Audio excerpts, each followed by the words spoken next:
Liverpool simply have to keep winning if they're to stand any chance of lifting the Premier League title this season. But it's not going to be an easy one for them next up, with a trip to face Everton at Goodison Park. Now, Jurgen Klopp has made 7 trips to Goodison Park as Liverpool manager, and his record's pretty good in one aspect, in that he's never been beaten, but also pretty poor in another, in that he's only won 2, with 5 of these games ending up in draws. And with Manchester City and Arsenal still in the title mix and in theory ahead of Liverpool, you really think that Liverpool have to do better than that this time around if, as I say, they're going to stand any chance of going on to lift the Premier League title this season. I've just been speaking to Jurgen Klopp at the AXA Training Centre behind me ahead of this one, his press conference ahead of the game, and loads of talking points from this one to get into. But just before I do that, actually, I want to make this more of a sort of news update rather than just about the press conference itself, and talk about one of the stories that's been doing the rounds today, which is about the prospect of who's going to replace Jurgen Klopp as Liverpool manager this summer. Now, there's been suggestions that it might not be Ruben Amorim, or he's maybe less likely than it looked a couple of weeks ago. But there's one report specifically I want to sort of focus in on, and that is the fact that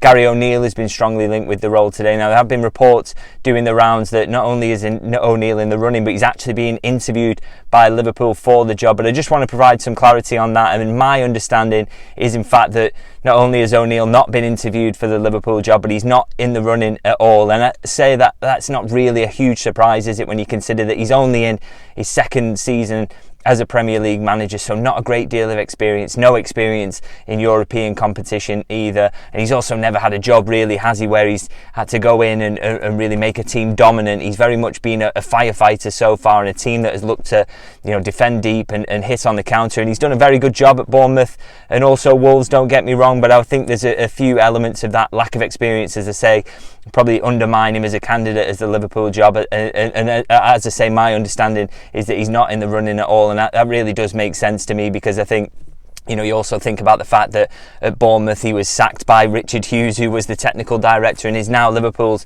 sporting director. And so the idea that he figured that Andoni Iraola would be a better fit for Bournemouth, but Gary ONeal is ready for the Liverpool job, that didn't really ever quite stack up, did it, to be honest? And as I say, my understanding that he's not in the running for the Liverpool managerial job. So that story will continue to roll on in terms of who it could be. I'm sure there are plenty twists and turns and new names to be thrown into the mix over the coming weeks, but I'm sure we are edging closer to a resolution because this season is nearly over. Anyway, I will get back to the match itself. That should be the main focus of this, shouldn't it? And as I say, the press conference, and as ever, I usually start with the team news in these ones, and I will go to that one. It's an interesting one coming out of this one, and it's the fact that Diogo Jota, unfortunately, is going to miss the Merseyside derby. Now, he's only recently come back from that knee injury, and apparently he's got a fresh injury problem that Jurgen Klopp described him picking up at Fulham. He felt something after he'd scored the goal to make it 3-1, and that is going to keep him out, not just to the Everton game, but Jurgen Klopp says around 2 weeks he's going to be out. So that means obviously missing Everton, very likely to miss West Ham straight after that, and probably Spurs, you would have to say, at Anfield as well. Maybe he could be back for the Aston Villa game. That would be hugely helpful. But I think for these 3 games coming up, you're really going to miss someone like Jota. I think it's so different to what Liverpool have got in terms of, particularly with Salah off form. I would say that Jota is probably the best finisher at the club, or it's at least close between him and an informed Salah. And with Salah being out of form, desperately need Jota to get scruffy goals. I think at Everton in particular, I think it's going to be a big blow. It's a game where not a lot of football is played. A lot of the time they've ended in 0-0 draws, 4 out of Jurgen Klopp's 7 visits there. So, getting someone on the pitch who can get scruffy goals is important. And as I say, I think Jota not being out for this one is a particularly big blow. I mean, the good news is for Liverpool, no other injury blows to think of. Obviously, Joel Matip and Thiago, we don't expect to see them again this season, but everyone else should otherwise be okay, which means some big calls for Jurgen Klopp in terms of his team selection, doesn't it? It's not very often this season he's had this close to a fully fit squad, so some difficult decisions. I actually made a team selection on the channel as well, which you can look out. I did put Jota in there, so maybe discount him for this one and maybe throw in the informed Cody Gakpo on that left-hand side, but otherwise maybe have a look at that video and let me know what you would pick for that game. And Jurgen Klopp also spoke about a little bit more about team selection today as well. He spoke about the possibility of making changes as well, and said in this week, because the next one is around the corner and then you've got West Ham, it's obviously a packed week for Liverpool, isn't it? Games coming thick and fast. He said we'll see what we can do for the next game. Nothing's definite yet, which to me sort of hints that he's going to, rotation is going to be in his mind again. It's as much about getting fresh legs on the pitch if he can do it, because obviously we know that this is going to be a physical battle. Everton will like to run, they like to try and spoil the game, and Liverpool have got to match that intensity. So I think there's a hint there from the manager that he's going to make changes. And a couple of other things he was asked about. You know, is he happy with the position that Liverpool have got themselves into? Is he proud of the efforts that Liverpool have put themselves in? And he said, I'm really positive. I know this is the last part of the season. It's not about playing the freshest football of the year. That would be strange with the schedule, but you have to win games. So I think that again feeds into the idea that rotation maybe is going to be the name of the game as well, is that Liverpool have got themselves into the position, and to maybe make the most of it, they've got to, you know, it's got about obviously just trying to grind it out really in many ways. It's not about being absolutely electric and maybe not even about rhythm at times. It's about just trying to grind it out, trying to get the wins, as Liverpool did against Fulham, as they did against Atalanta, even though it was obviously a disappointing overall result. So we'll have to see.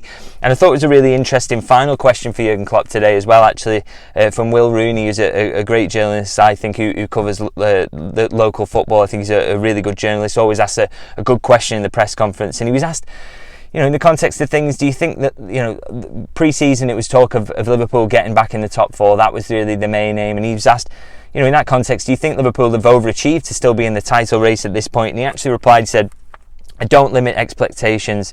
For me, we are where we should be, and now we make the best of it.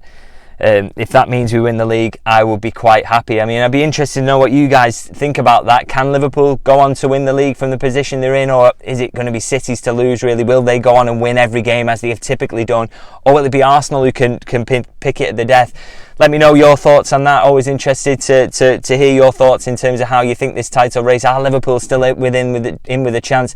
Do they need to get 5 wins from 5 from here? Now, I will be at Goodison Park tomorrow to offer my post-match review. Really looking forward to being there, although I haven't actually in my reporting career seen Liverpool win at Goodison Park, so it's going to be an interesting one. Always a tricky fixture for Liverpool, this one. And as I say, until then, until you watch my post-match review at Goodison Park, as I say, leave in the comments, let me know how you're feeling about this game. Do you think Liverpool can win this one? Can they break that Goodison Park hoodoo? Not many wins at Goodison Park in recent years, so it's really important that they get one on board here in terms of how tight this title race is. And if you can like and subscribe in the meantime as well, always massively helpful and always appreciated in terms of growing the channel. So thank you all for everyone who watches and likes and subscribes. I really do appreciate it. And as I say, I'll be back from Goodison Park for the post-match review, so I'll see you guys then.